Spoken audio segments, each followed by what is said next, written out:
La conversación. Diálogo con respeto y apertura.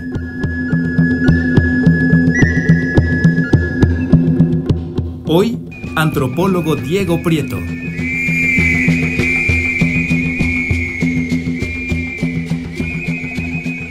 ¿Qué tal, amigas y amigos de Radio Educación? Estamos muy contentas y contentos de poder estar celebrando con ustedes nuestro perfilamiento hacia el centenario de Radio Educación. Y en este marco hemos planeado una serie de entrevistas especiales que sabemos serán de su interés, con personajes relevantes no solamente en el acontecer actual de nuestro país, pero también en la preservación, en la memoria y en las instituciones que están encargadas en esto aquí en México. Yo soy Natalia Luna, les invito a que nos acompañen porque hoy tengo el honor de poder platicar con Diego Prieto Hernández, el antropólogo social, el profesor, el investigador y actual director general del Instituto Nacional de Antropología e Historia.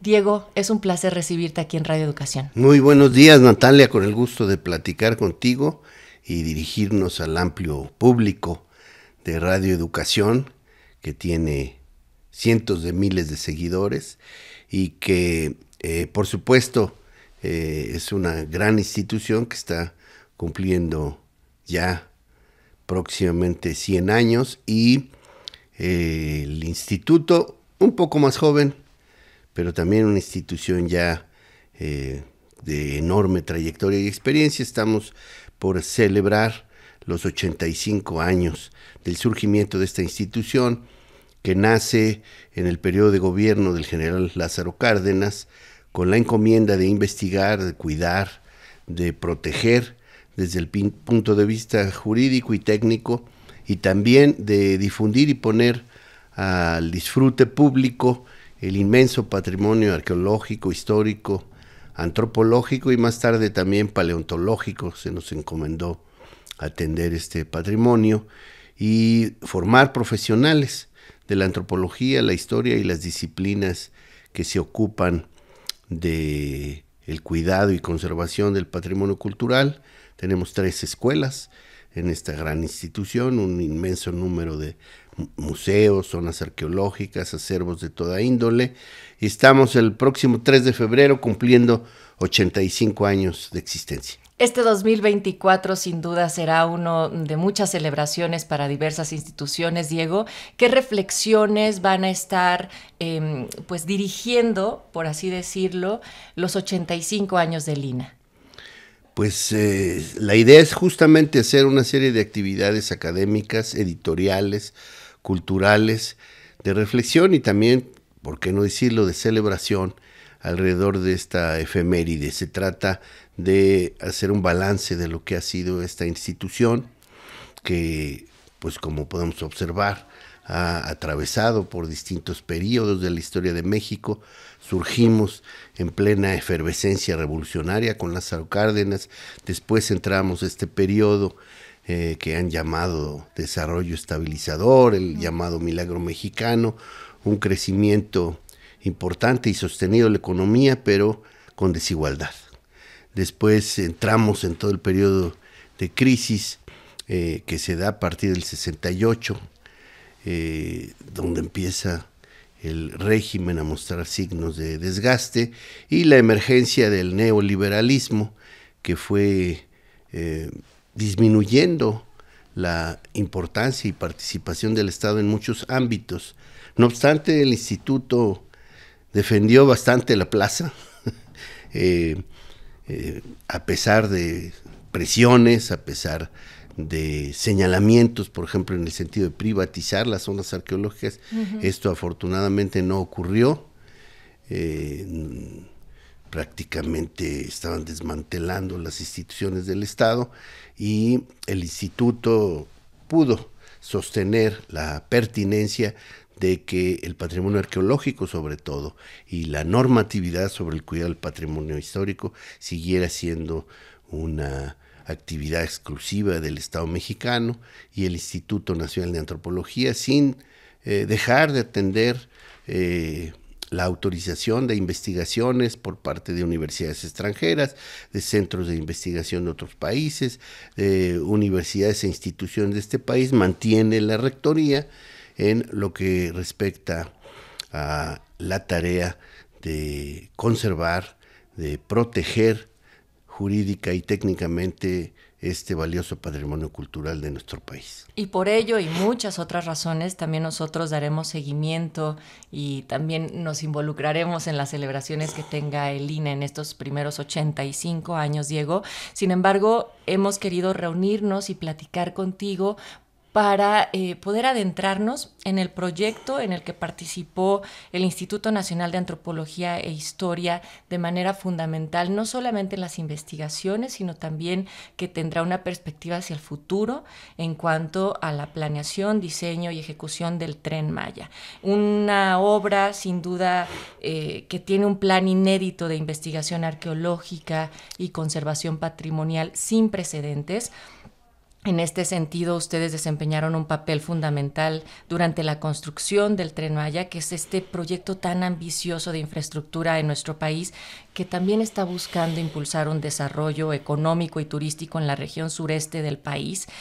Incluso se habla de que este proyecto tiene que ver con justicia social. Y esto más adelante me gustaría que podamos ampliar la idea. Y el INA, como organismo encargado de preservación, investigación y difusión del patrimonio arqueológico, antropológico e histórico de México, asume la responsabilidad de salvaguardar los sitios y vestigios arqueológicos que se encuentran en la trayectoria del tren. Y es que desde el inicio del proyecto, el INA ha colaborado estrechamente con las distintas autoridades y organismos involucrados en esta planificación y ejecución del Tren Maya, lo cual refleja también un compromiso con la preservación del patrimonio cultural de México, que reconoce pues la importancia de integrar el desarrollo moderno con la protección de la riqueza histórica y arqueológica de la nación.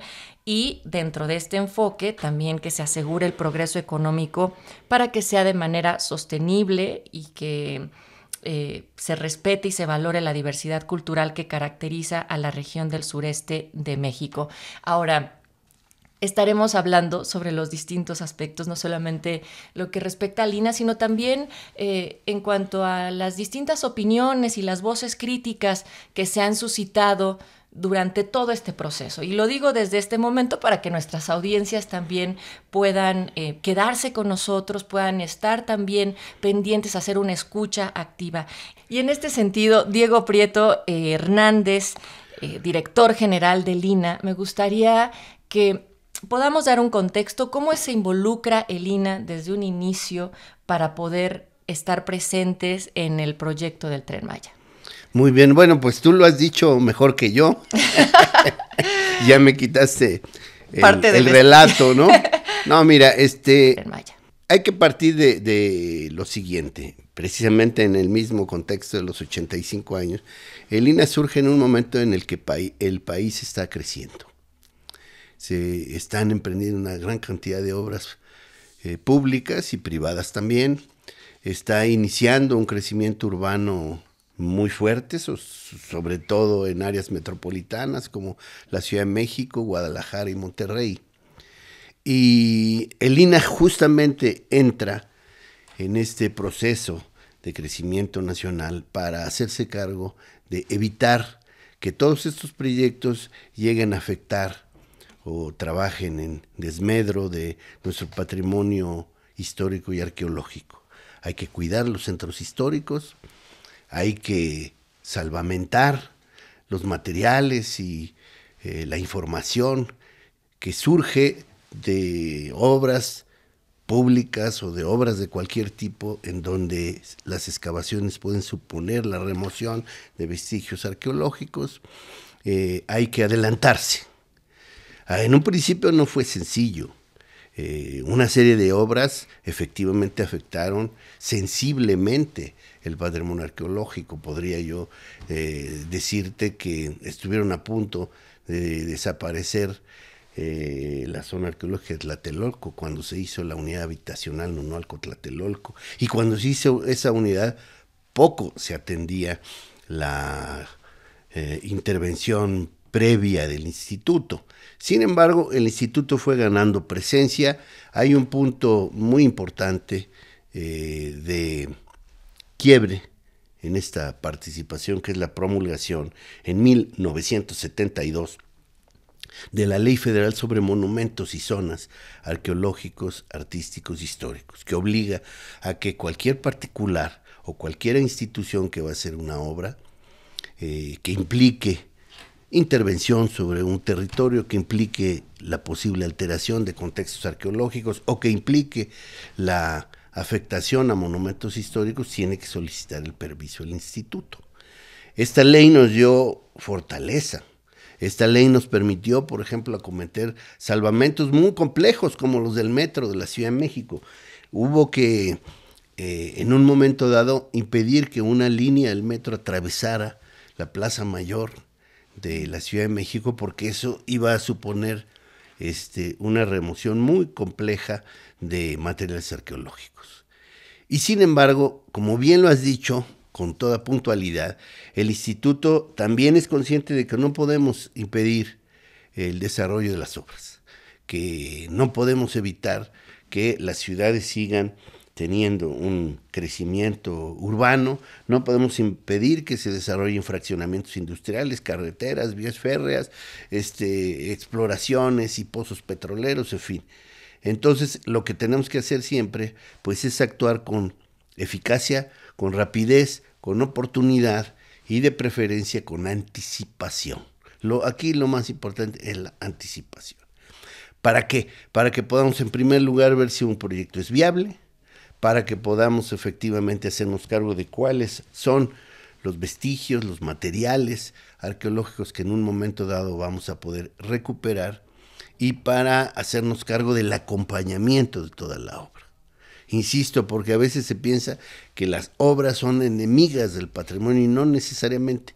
Si no hubiera existido una obra de electrificación en las inmediaciones de la Catedral Metropolitana y Palacio Nacional, por la calle Seminario, gracias a la cual encontramos la Coyolxauhqui, 1978, pues simplemente no se hubiera generado el gran proyecto Templo Mayor. Este proyecto que inicia nuestro querido colega Eduardo Matos Moctezuma y que ha dado luz a enormes hallazgos y descubrimientos relacionados con el Templo Mayor y el recinto sagrado de México Tenochtitlan. Entonces no es de que, ¿por qué se permiten esas obras? Ni siquiera es nuestra competencia autorizar o desautorizar una obra pública.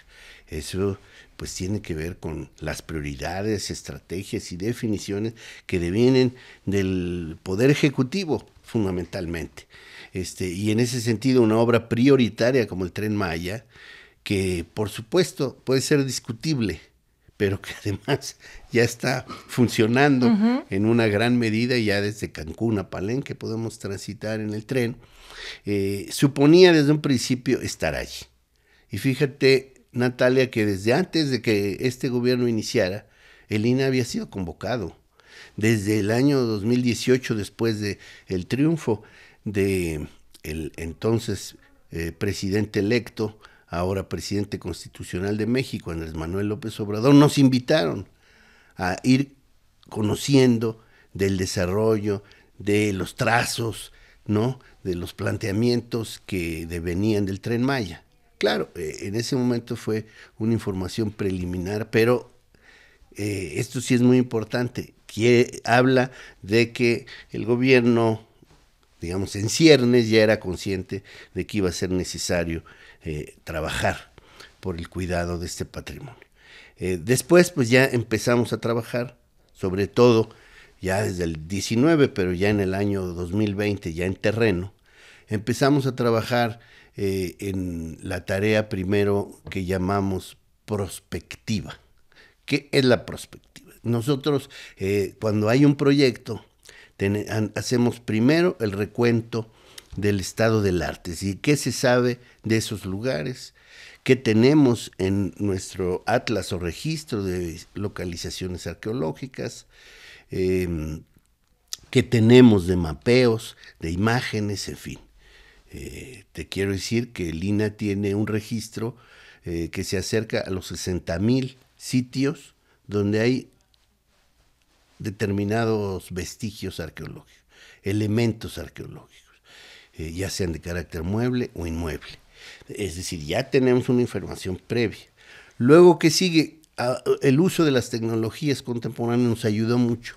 Hay unas imágenes que se llaman, por sus siglas, LIDAR, que es una fotografía con nube de puntos a partir del rebote, el reflejo de rayos láser, que nos permiten revisar el terreno eliminando la capa vegetal.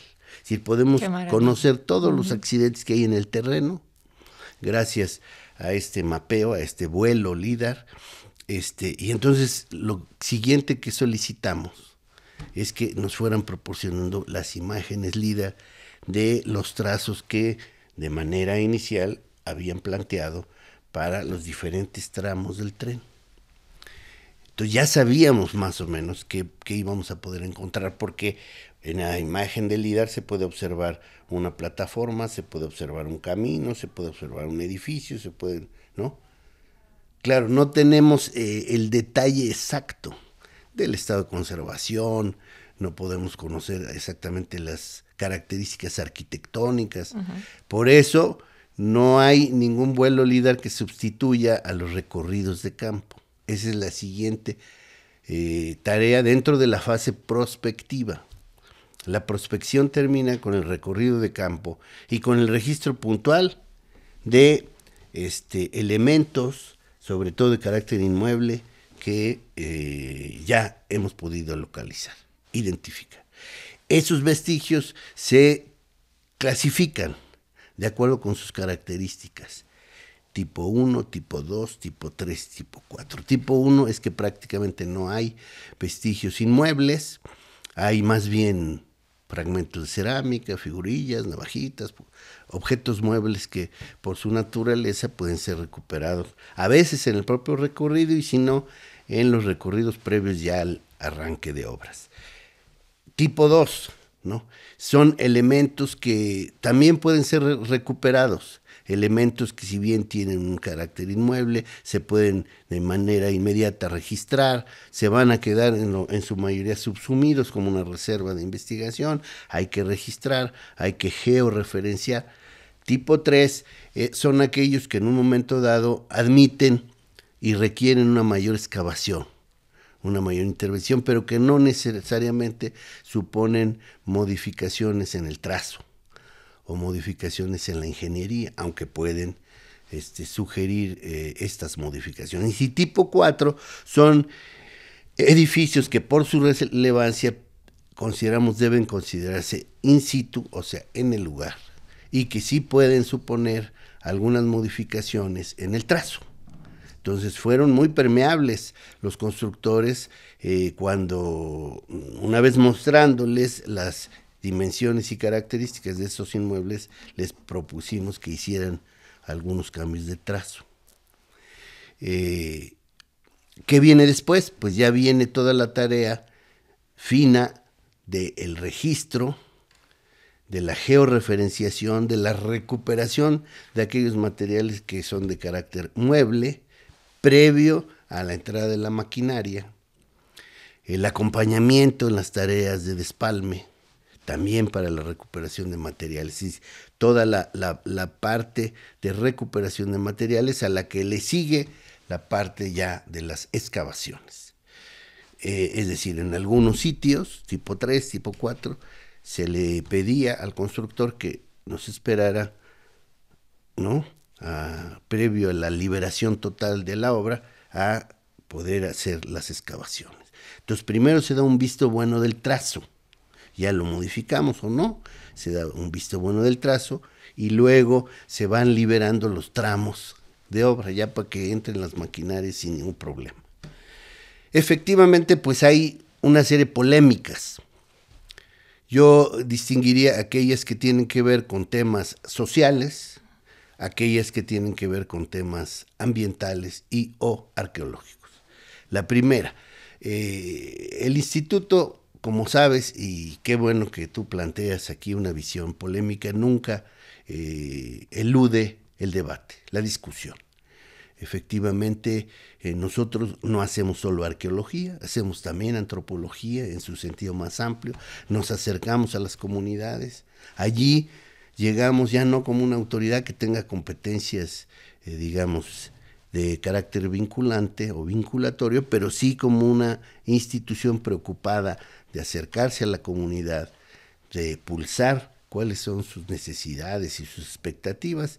Y te quiero decir que en su mayoría lo que hemos encontrado son comunidades sí exigentes, sí reclamantes, pero muy contentas de que haya una obra que genere inversión, que genere posibilidades de empleo y ocupación y que genere un potencial para el desarrollo de proyectos tanto sociales como proyectos de ocupación y empleo productivo, muchos de ellos vinculados a la propia tarea arqueológica. Y luego tenemos toda la discusión de los temas ambientales y los temas arqueológicos. Aquí nosotros no somos una competencia en materia ambiental, pero sí quiero decir que el INAH siempre en la tarea de cuidar el patrimonio arqueológico se hace cargo también de la constatación de que los contextos naturales son fundamentales para que en un momento dado se pueda preservar un patrimonio cultural. Por eso hablamos mucho del patrimonio biocultural. Por eso consideramos que cuidar una zona arqueológica también supone cuidar los paisajes. Y por eso también nos hacemos cargo de colaborar con la autoridad ambiental en esta tarea. Efectivamente, hay aquí dos consideraciones. En el caso del derecho ambiental se habla de mitigación. Es decir, en un momento dado, cuando se tienen que remover especies vegetales, a veces se pueden reubicar, a veces no. Se tiene que hacer una acción compensatoria. Es decir, se pueden plantar 100 o 200 o 500 veces más ejemplares de esa especie en otro lugar. Todo el tema de sembrando vida, ¿no? Efectivamente, no ha habido gobierno que haya emprendido un plan de reforestación tan importante a nivel nacional, pero sobre todo en las áreas del sureste y la península de Yucatán. Insisto, pero ese en todo caso no es un tema que nos corresponda. Viene la otra parte. En la parte arqueológica, ahí sí no podemos plantar otras zonas arqueológicas. Tenemos que establecer muy bien cómo vamos a hacernos cargo de la protección de los materiales y de los elementos arqueológicos, ya sea que se puedan recuperar, llevar a depósitos, a laboratorios, donde se hace la limpieza, la clasificación de los materiales, su ordenamiento, revisar cuáles son los que admiten una tarea de restauración, conservación, cuáles son aquellos que simplemente nos aportan información útil, sobre todo la gran cantidad de fragmentos de cerámica. Te quiero decir que hemos recuperado ya a la fecha más de 1.400.000 fragmentos de cerámica, que puede parecer como que bueno, ¿y para qué quiere tanto tepalcate? Cada fragmento de cerámica nos ofrece información sobre estilos, sobre temporalidades, sobre intercambios comerciales, sobre contextos. Por ejemplo, no es lo mismo encontrar fragmentos de cerámica en un contexto habitacional, en un contexto funerario, en un contexto ritual. Entonces, todo eso se estudia, porque además cada vestigio, así el más mínimo tepalcate, está georreferenciado. Sabemos dónde está, tanto desde el punto de vista de las coordenadas, de localización o geolocalización, como también los estratos en el que fueron encontrando, porque en la arqueología es muy importante la estratigrafía. Y aquí entra otro elemento muy importante, que no se le denomina mitigación como en la parte ambiental, pero que sí constituye una acción que le da mucho mayor fuerza y relevancia al trabajo arqueológico. Por eso tu afirmación, Natalia, sobre que esta es una investigación sin precedentes es totalmente cierta.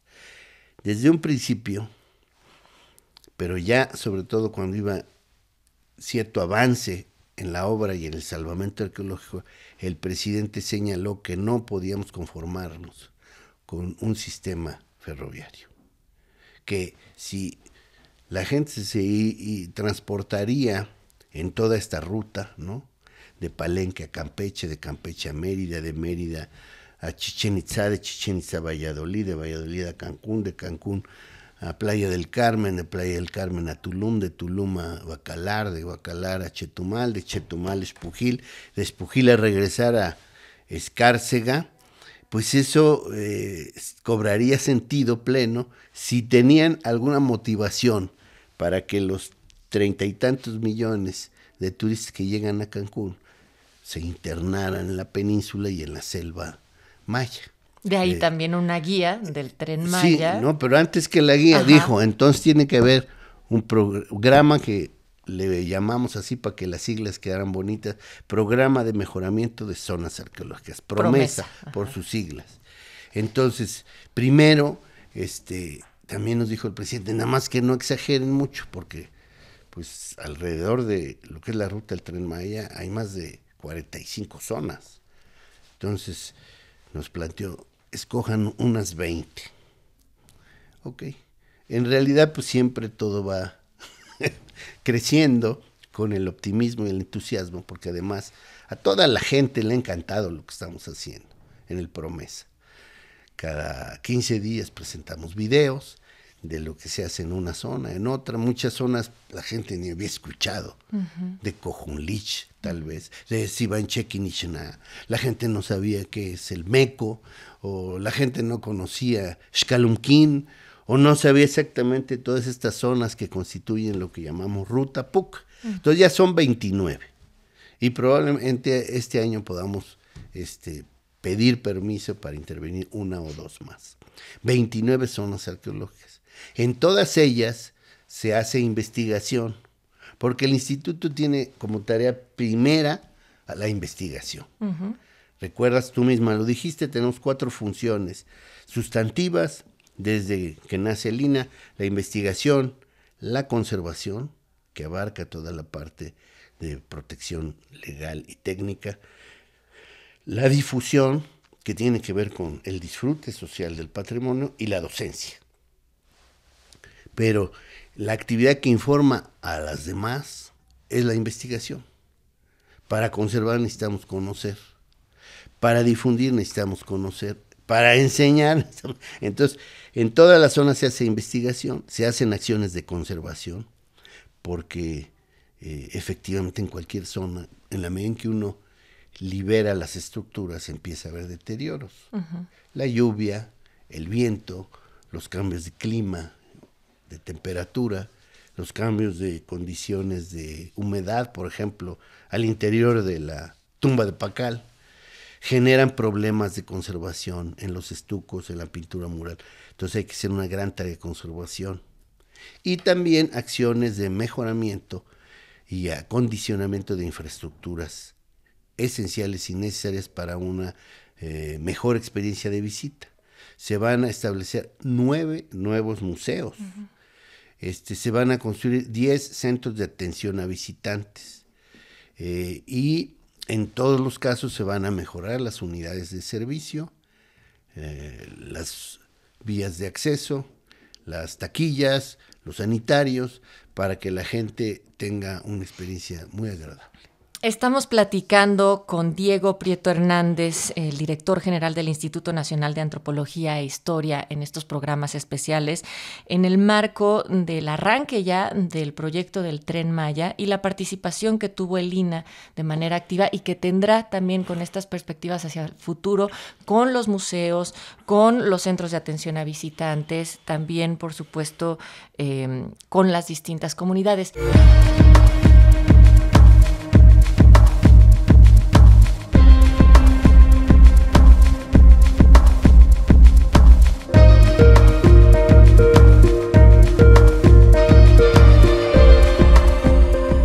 Diego, ¿cuáles son algunos de los hallazgos más importantes durante el salvamento, las excavaciones, la clasificación? ¿Y cómo esto abona para entender mejor o de manera más amplia a la cultura maya? Yo creo que ha habido hallazgos muy señalados, ¿no? Muy interesantes, tanto en el salvamento como en lo que respecta al trabajo de investigación en las zonas arqueológicas intervenidas con el Promesa. ¿Qué decirte? Por ejemplo, en Palenque, desde los inicios, todavía incluso con recursos presupuestales del INAH, pero ya en los inicios de estas tareas de salvamento y de promesa, encontramos esta sugerente figura del dios del maíz. Pero también en Palenque encontramos los elementos, los testimonios de lo que pudo ser el primer cementerio o área de enterramientos que hemos ubicado en Palenque. Un espacio funerario. Sí, un espacio funerario, pero también encontramos una cámara funeraria, por supuesto no tan suntuosa como la de Pacal o la de la Reina Roja, pero una cámara funeraria donde suponemos se colocaron los restos de un personaje de élite con entierro secundario de la que pudo haber sido su pareja, su consorte, con vasijas a manera de ofrenda y cuentas de piedra verde que también suelen acompañar estos enterramientos de personajes de élite, podemos llamar, o de relevancia. Pero así podemos seguir. Por ejemplo, en Campeche encontramos un interesante vestigio de lo que fue un leguario ya en el periodo virreinal, es decir, estos elementos que a manera de mojoneras se colocaban para ir marcando las leguas de los caminos reales. Y también, por ejemplo, en Uxmal encontramos una muy sugerente estela dual. De un lado, muchas estelas solamente tienen bajorrelieve en uno de sus lados. Tiene una sola vista, pero esta tiene doble vista. De un lado una deidad femenina, del otro lado una deidad masculina, que es muy interesante poder interpretar y terminar de, informar su lectura. Pero también en lo que es Uxmal pudimos abrir al público toda la zona del Palomar, en donde se encontraron enterramientos con ofrenda también de considerable interés. En Ekbalán fue muy relevante la aparición de este bajorrelieve, donde se observa el parte de el torso y las piernas de una mujer, probablemente gobernante, que está tomando un prisionero de la cabellera. La que tiene el faldón con los huesos. Ese.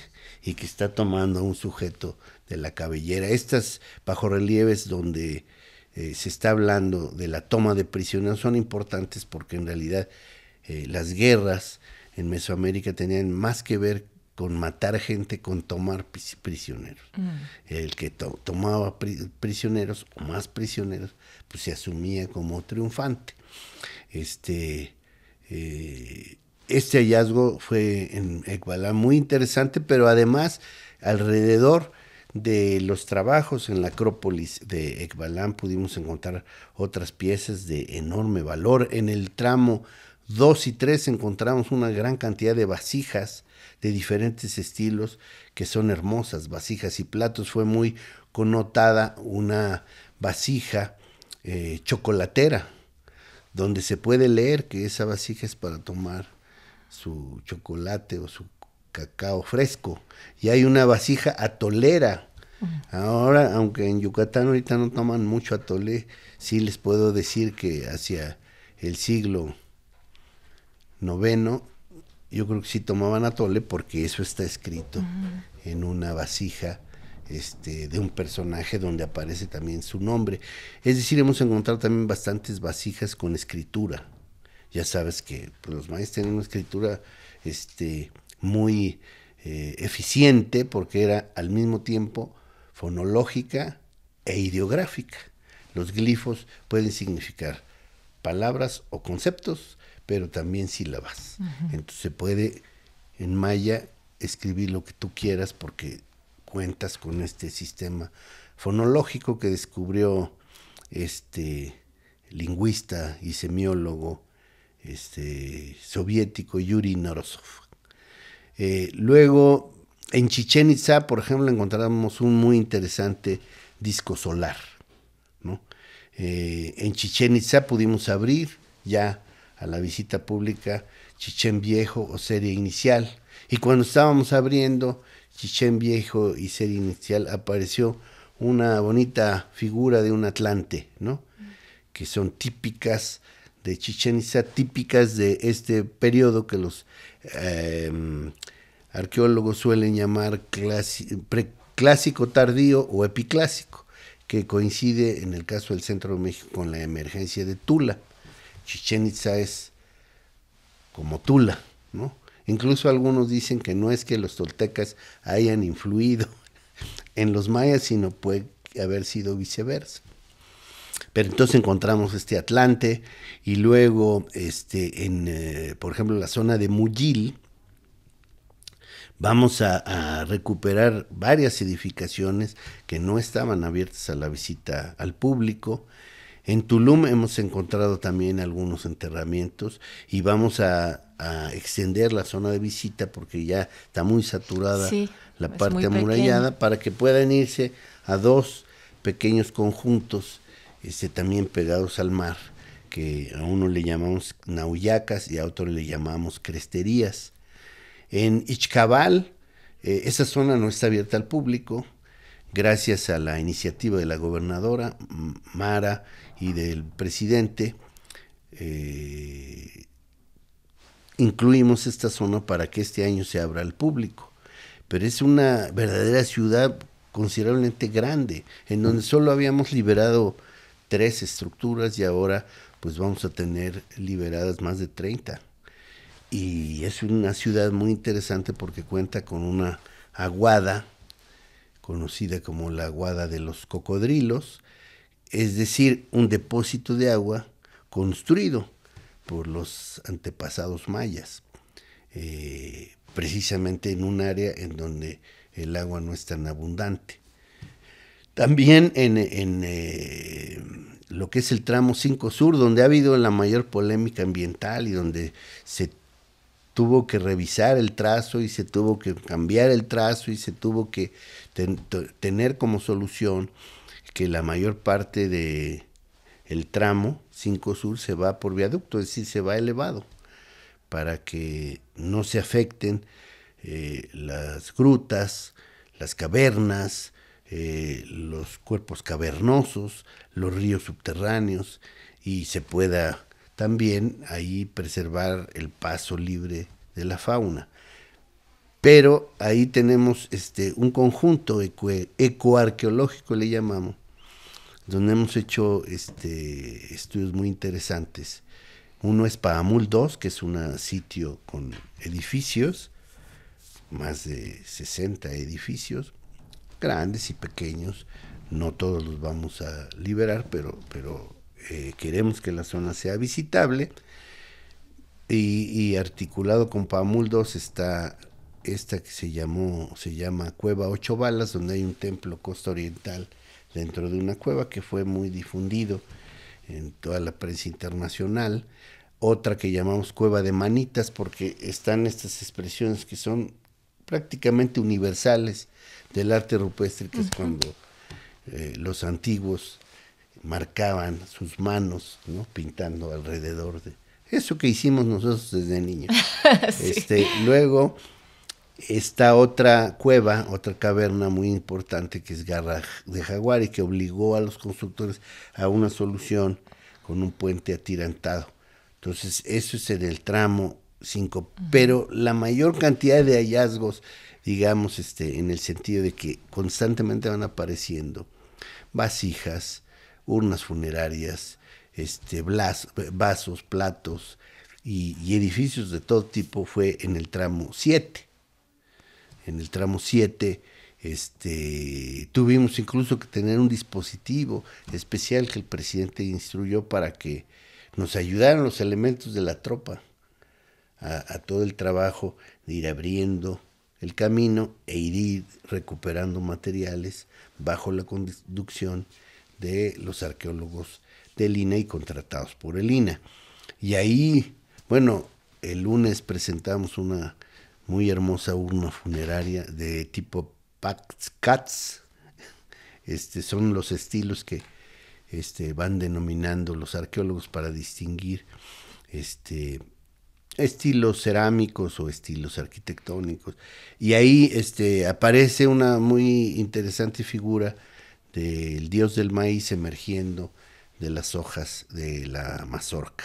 Entonces, solo para darte algunas referentes, pero de hecho cuando hicimos una reunión con el presidente y todos los arqueólogos incorporados a esta tarea en Chichén Itzá, ahí presentamos en lo que va a ser el Museo de Chichén Itzá un conjunto de piezas, todas ellas recuperadas del salvamento o de la investigación Promesa. Brevemente, no quisiera, cuando describes tantos hallazgos que se han ido encontrando en los distintos tramos, pienso en los saqueadores culturales y de todo nuestro patrimonio que han existido y que aparecen, por supuesto, cada vez que hay obras de esta magnitud como una oportunidad. El INAH, por supuesto, hace un esfuerzo extraordinario por intentar controlar y contener, pero también cómo se maneja esto en situaciones, pues, con tantos hallazgos de forma abundante.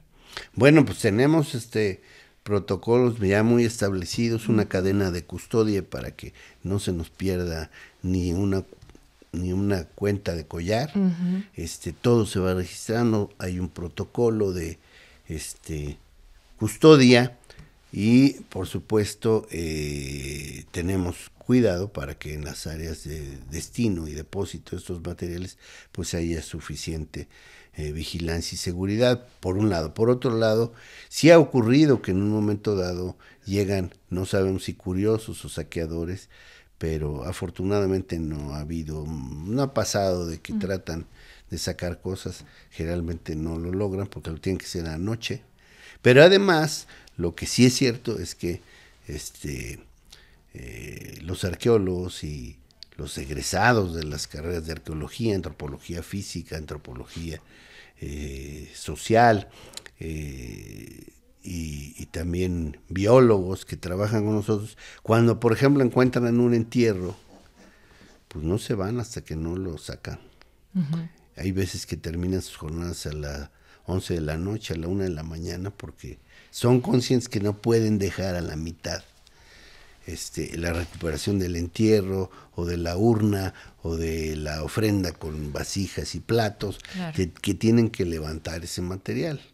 Y en ese sentido regreso a las comunidades, ¿no? A los programas tal vez educativos, al trabajo de manera colaborativa que hace el INAH con las comunidades, tanto para educar sobre los hallazgos, sobre también entender que no necesariamente el vender las piezas, que muchas veces también ha existido, sea una solución económica, y por otro lado, pactar el virtuosismo de un proyecto así con las comunidades para que no sean solamente el escenario y que se involucren activamente, Diego. Esto es muy importante. Te deberías de incorporar al INAH. No, yo creo que es muy importante entenderlo así. Por ejemplo, donde hemos hecho un muy bonito trabajo para involucrar a la gente con las tareas arqueológicas es en Uxmal y la Ruta Puc. Las mujeres de Santa Elena se han convertido en unas maestras para el manejo de las argamasas de cal arena, siempre de la mano con el maestro, el doctor Pepe Uchim, un arqueólogo mayablante, muy destacado y muy comprometido, y estas compañías luego han ido a otras zonas para orientar, para dirigir los trabajos, lo que estamos procurando es esto, que esta mano de obra, por decirlo así, calificada, pueda ayudarnos a llevar su experiencia, llevar su conocimiento, su talento, sus capacidades a otras zonas. Pues en realidad, pues quienes construyeron estas maravillas, pues sus antepasados, ¿no? Y pues nada más es un tema de habilitar sus capacidades que están evidentemente allí, ¿no? Por decirlo así, en sus genes. Luego, también es muy interesante esto que señalas. La gente empieza entonces a ver con mucho mayor interés con mucho mayor respeto los vestigios de sus ancestros. Hemos platicado con varias comunidades la posibilidad de instaurar museos comunitarios. Tenemos el compromiso de hacer un museo comunitario en Alachó, por ejemplo. Solamente estamos esperando ver dónde podría estar. Hemos platicado en el caso de Cobá la posibilidad de instaurar también ahí un museo comunitario. Y otras comunidades se están empezando a acercar para ver esta posibilidad.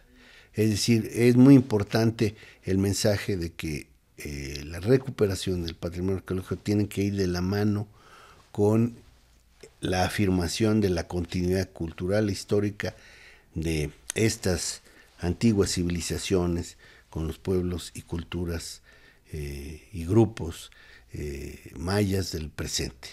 Y que en ese sentido, pues ellos tienen que ser los principales y primeros beneficiarios de este trabajo que desarrollamos.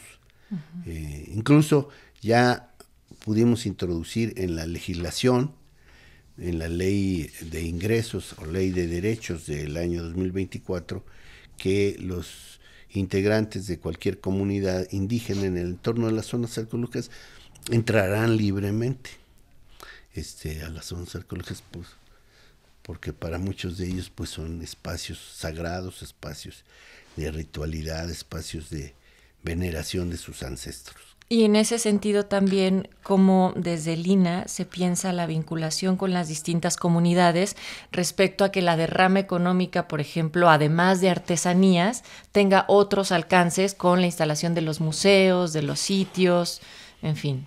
Sí, un poquito la idea de estos que llamamos CASVI, Centros de Atención a Visitantes, es que ahí haya servicios complementarios que se puedan dar en concesión, en primero a los habitantes de las comunidades cercanas y en un momento dado pues también a empresarios que quieran ahí prestar servicios. ¿A qué me refiero? Bueno, el INAH no está no es su tarea principal tener un estacionamiento, un restaurante, claro, una tienda, etcétera. Pues eso lo podemos compartir con las comunidades.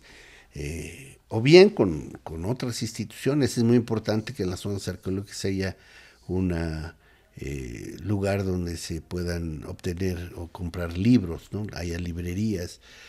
Con Fonarte estamos platicando. Fonarte tiene ya una política de la mínima intermediación y de precio justo y de trato directo con los artesanos. Entonces, que también haya esto con la gente de Semarnat y de la CONANT, la posibilidad de que allí, en el entorno de las zonas arqueológicas, en las unidades de servicio o CATBIS, se puedan obtener productos de la región, ¿no? Miel, chocolate, artesanías, productos locales, tamalitos, no sé, lo que la gente pueda y quiera ofrecer, porque también es cierto que en esta ruta la gastronomía pues es maravillosa, es magnífica y mucha gente también quiere completar la experiencia de una zona arqueológica pues con el tema de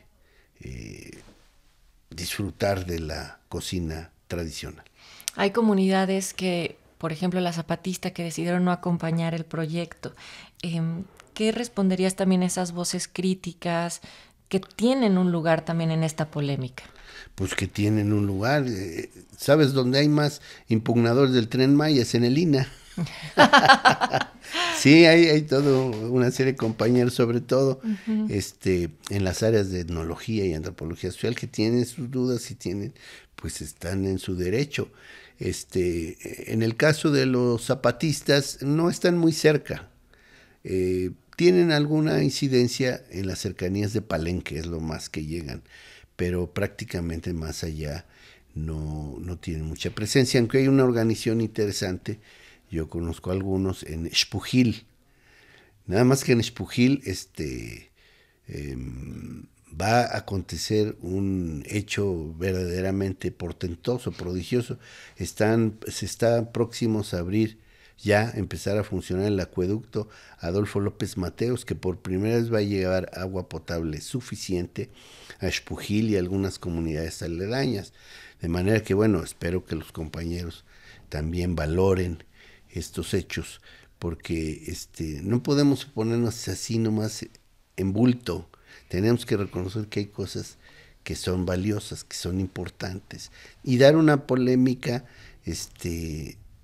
pues por lo menos nosotros como académicos siempre la damos con argumentos, no con descalificación y no con exageraciones propias de la prensa, que por supuesto no tiene que ver con estos movimientos que tienen causa y que tienen pues toda una trayectoria, pero que a veces estas impugnaciones son aprovechadas por quienes no están en el debate, ellos están en la descalificación y en que si lo hacemos de una manera mal y si lo hacemos de otra mal, ¿no? Sí. O sea,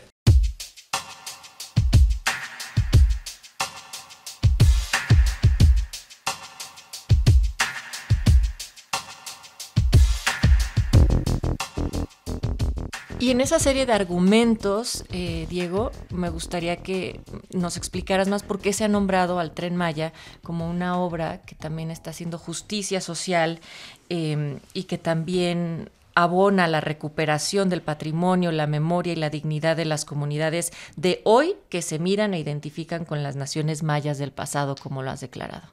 muy bien, pues está muy bien planteado, pero me parece que tendríamos que verlo de esta manera. El primer acto de justicia tiene que ver con la reconfiguración de las prioridades regionales de la inversión. Lo ha repetido varias veces el presidente. En el periodo llamado neoliberal, el norte crecía, el centro también, aunque de manera más desigual y tal vez menos intensa, y en el sur había crecimiento cero, o a veces hasta negativo, a tal punto que un señor que tuvo el mal gusto de ser candidato a presidente alguna vez, dijo que a México le iría muy bien si nos desprendiéramos de Oaxaca, Chiapas y Guerrero, que sería de lujo, porque entonces sí pasaríamos a ser un país de enorme desarrollo. O sea, no una tontería tan grande, pues no la había escuchado antes. Imagínense ustedes la tierra de don Benito Juárez, imagínense ustedes la tierra de don Vicente Guerrero, imagínense ustedes Chiapas, que desde chiquito escuchábamos que todo ahí es México, porque creo que es el único estado que es mexicano por decisión propia y expresa plebiscitaria. Entonces, había que cambiar estas prioridades, y esto no lo iban a hacer los privados, porque pues los privados van a donde hay ganancia, lo tenía que hacer el Estado mexicano. Entonces, ¿qué ocurre ahora? El sureste, península, está teniendo las tasas más altas de crecimiento. En general estamos al doble del crecimiento promedio nacional, sin que deje de crecer lo demás. Entonces, ese es el primer acto de justicia, porque la desigualdad no solo es entre clases y sectores sociales, más o menos favorecidos, sino también entre regiones. Y casualmente, estas regiones que tienen una inmensa riqueza lingüística, étnica, una enorme biodiversidad, pues más bien habían sido objeto de saqueo, de transferencia de ganancias de estas zonas. Por ejemplo, Campeche, con toda su riqueza petrolera, se benefició realmente poco, porque se transferían las utilidades o las ganancias hacia el centro y hacia los centros financieros, urbanos e industriales que no estaban ahí. Entonces, ese es un primero. Un siguiente punto, efectivamente, es que se pueda buscar, y esta es una tarea pendiente, buscar un esquema de desarrollo, de participación comunitaria, en donde tratemos de evitar un desarrollo tan, yo diría, monopólico como el de Cancún. O sea, y que Cancún, también las qué zonas bueno. hoteleras, ¿no? Sí, se Cancún fue más una gran visión, se desarrolla, pero son hoteles de Cataluña, hoteles de Estados Unidos, y mucho del dinero que ahí se gasta se va. Yo pago mi VIP, tu todo incluido. Sí, mi todo incluido, y entonces pues se lo pagué al consorcio, que muchas veces ni siquiera son mexicanos. Entonces, y tienen a las comunidades nada más trabajando en servicios. Sí, o sea, van y sirven. ¿No? Qué bueno que hay empleo, insisto, qué bueno que por lo menos era el único lugar donde había empleo. Y por eso sí iban ahí gente de Chiapas, de Campeche, hasta de Tabasco, ahí a Cancún. Pero tratemos de reconfigurar esto, ¿no? Que haya oportunidades de empleo y ocupación para mucha gente, pero también de emprendimientos autogestivos, en cooperativas. Donde las cooperativas se expresen, donde justamente, y eso también tiene que ver con todo este asunto de sembrando vida y de favorecer al campo de diferente forma, pues ahí se pueda aprovechar este flujo de visitantes para que la gente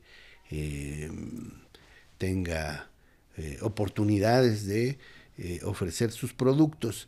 Y ahí hay un debate muy interesante en el INAH y en general entre quienes nos ocupamos de actividades que en un momento dado pueden incidir en el turismo. Hay algunos compañeros que creen que el turismo per se es destructivo, es voraz, es folclorizante, es descaracterizante de lo que son nuestras comunidades originarias, y yo no lo vería tan así. Efectivamente hay que evitar un turismo voraz, un turismo dañino, que no se haga cargo de preservar los propios elementos que le dan sentido, ¿no? Es decir, yo diría, hay un turismo que se ocupa equivocadamente de matar la gallina de los huevos de jade, porque aquí el jade vale más que el oro. Entonces, pero podemos abonar a un turismo sustentable, en donde la gente se beneficie, donde la gente pueda tener esquemas, por ejemplo, de hospedaje para los visitantes, donde la gente pueda, insisto, realizar sus productos y donde se puedan generar, como bien has dicho, emprendimientos cooperativos o de empresas medianas y pequeñas que dispersen ese beneficio hacia más personas. Es una tarea pues que ya no depende solo ni principalmente de un gobierno, sino de la gente. Tenemos que asumir que el cambio de este país pues no es obra de una persona, ni siquiera de un gobierno solamente. Es obra de que todos nos organicemos, de que desde abajo la gente construya iniciativas que le permitan vivir mejor.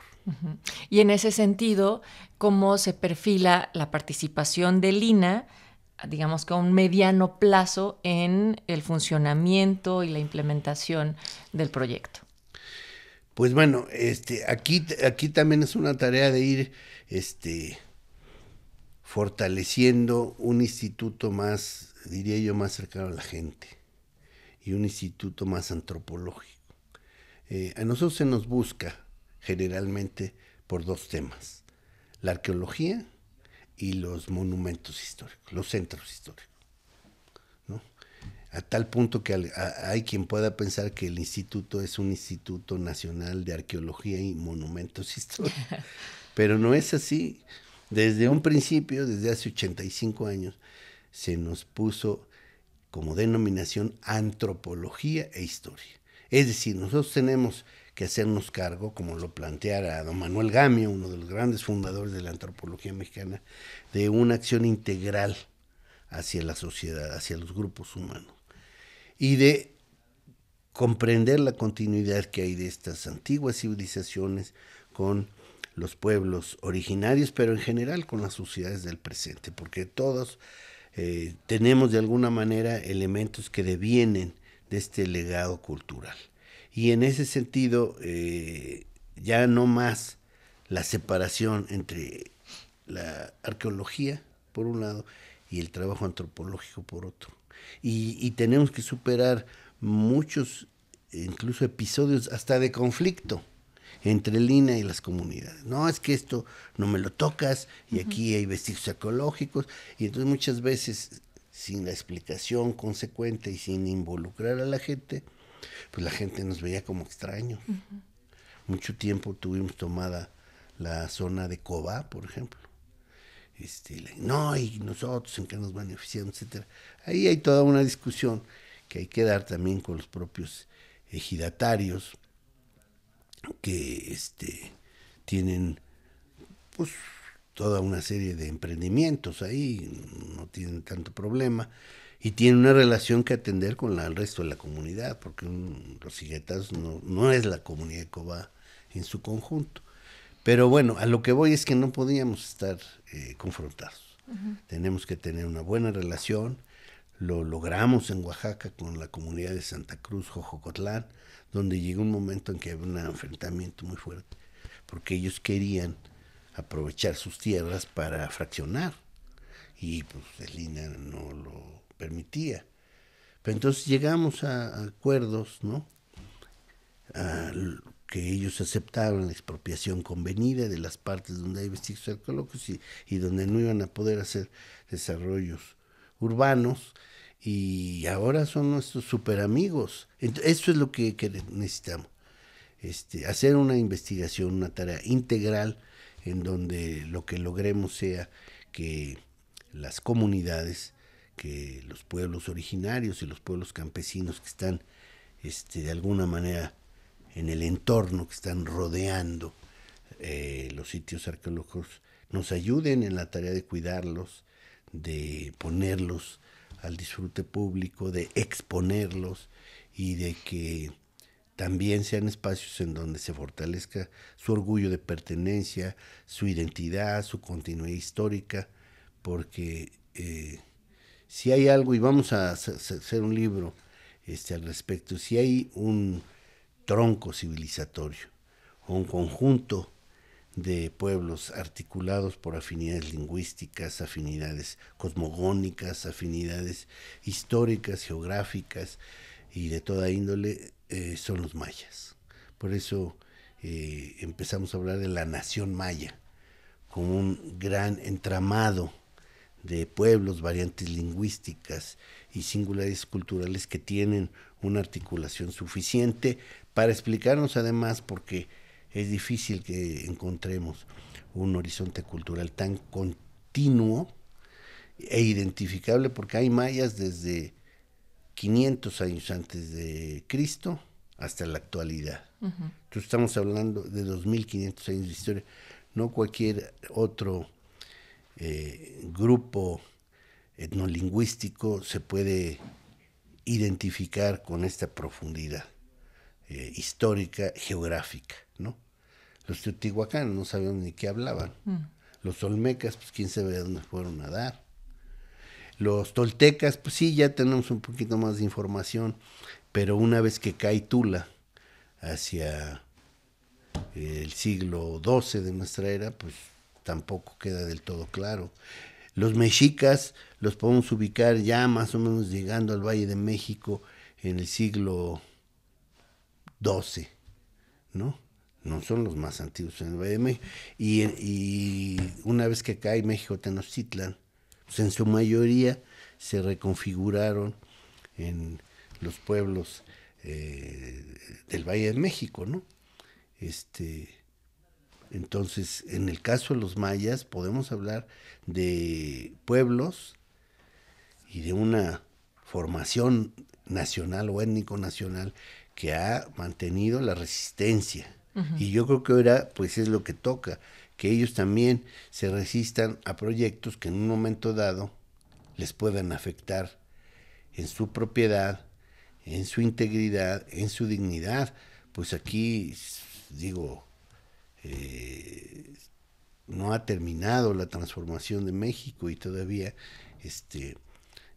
los grupos más desfavorecidos tienen que seguir en la resistencia, y qué bueno que por lo menos tengan interlocución con un gobierno que sí atiende estas expectativas, estas reivindicaciones. Diego Prieto Hernández, director general del Instituto Nacional de Antropología e Historia, además de profesor, investigador y también antropólogo social. Agradezco muchísimo esta conversación para las audiencias de Radio Educación, también en el marco de los primeros 85 años del INA, los 100 años de Radio Educación, estas conversaciones con personajes fundamentales también de manera coyuntural, pero para las instituciones en nuestro país. Gracias. Muchas gracias, Natalia, me da mucho gusto haber podido platicar contigo y con el amplio público de Radio Educación. Espero no haber sido muy rollero. Seguimos en la discusión. Sigamos en la discusión, tengamos más de estas conversaciones, Claro que si te sí. parece. Cómo no, con mucho gusto.